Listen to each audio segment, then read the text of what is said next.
Kigali, the capital of Rwanda. As people go about their everyday business, it is hard to imagine there was a genocide here that in proportionate terms was worse than anything Stalin did in the gulags. The genocide of 1994. Within 3 months, 800,000 people were slaughtered. A complicated history, but like many other places, extreme poverty leads to terrible conflicts between competing ethnic groups and competing communities. And when people are hungry, when people are fighting for scarce resources, the chances of violence are very great. We see this throughout Africa, that even when there are failures of the rains, when there's drought, that substantially raises the possibilities, the likelihood of conflict. In the south of this densely populated country is Murambi, the site of a brutal slaying. The technical school has been converted into a memorial so that no one will be allowed to forget.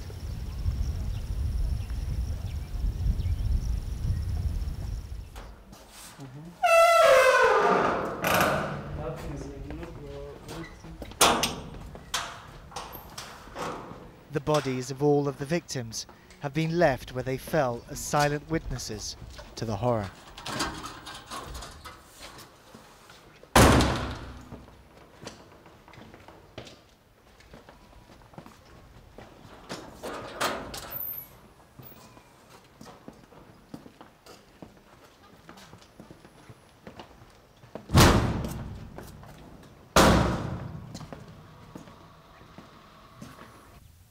Survivors of the village work as the museum guides. He was shot in the head, and because he had almost died, and he doesn't know exactly what happened on his head. He thinks that he was hit by with the machete or anything, because the militias used the grenades, used the machetes, used the bullets, used the just big sticks and with iron and whatever, just with nails. They used different tools to kill people.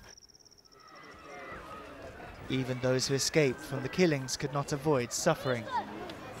There are thousands of orphans who saw their parents killed. Women were raped and infected with HIV. The trauma is etched all over this country. While their teenage siblings must live with the memory of the genocide, these children have a chance to grow up without trauma.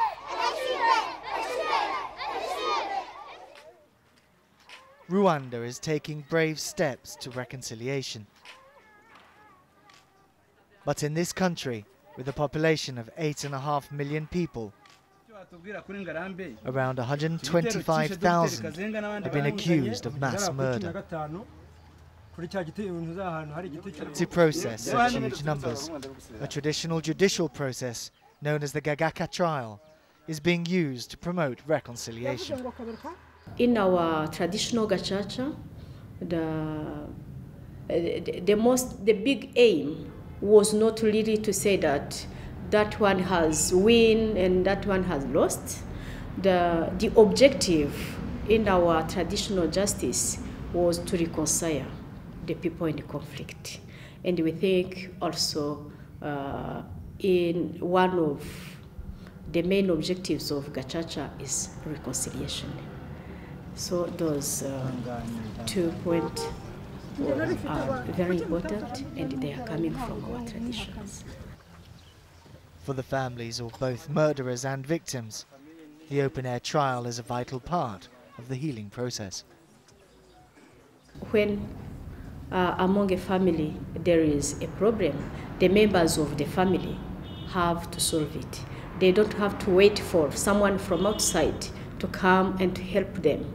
So they have to sit, they have to think, and to see how to solve it. That's one of the components. The gacaca process is first of all, it's a system which is coming from our traditions. It's a way in which our grandparents was using to resolve the conflicts. Most of them were the family conflicts. And now we are using this system which has been improved and which has got a law to govern it and to organize it for dealing with genocide trials. There are other attempts at burying the past. Radio, the main medium, is one of them.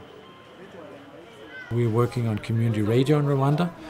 As you may know, radio was one of the drivers of the conflict. There was especially one infamous radio station that very much drove the hatred. So we're trying to sort of overcome it with the same means and trying to, and working with communities and coming together again and doing these things. Genocide in Rwanda happened because of ideology. It was ideological,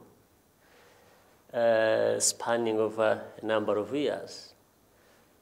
And the political leaders who created division or divisions within our society built on the prevailing poverty to drive their message home whenever they wanted people to look at themselves as being antagonistically different from the others.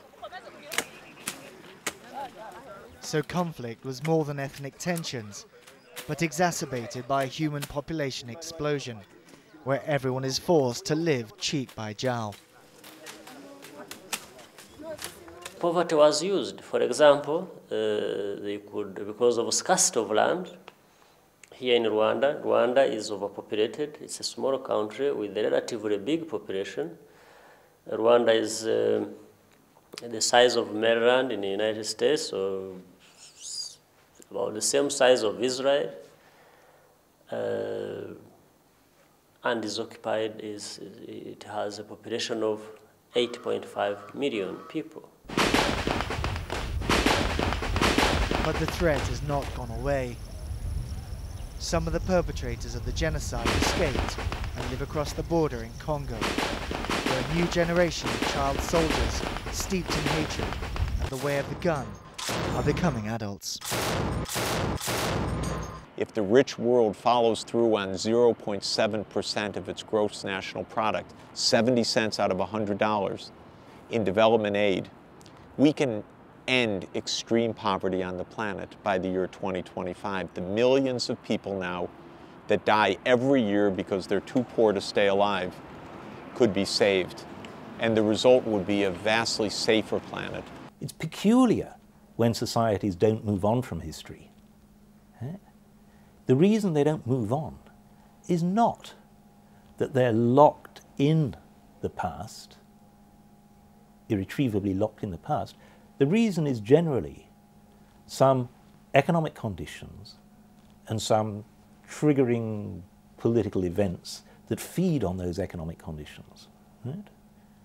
We can't eliminate the triggering events. We can't eliminate charismatic, evil people who cause trouble, but we can make it much harder for them to do so.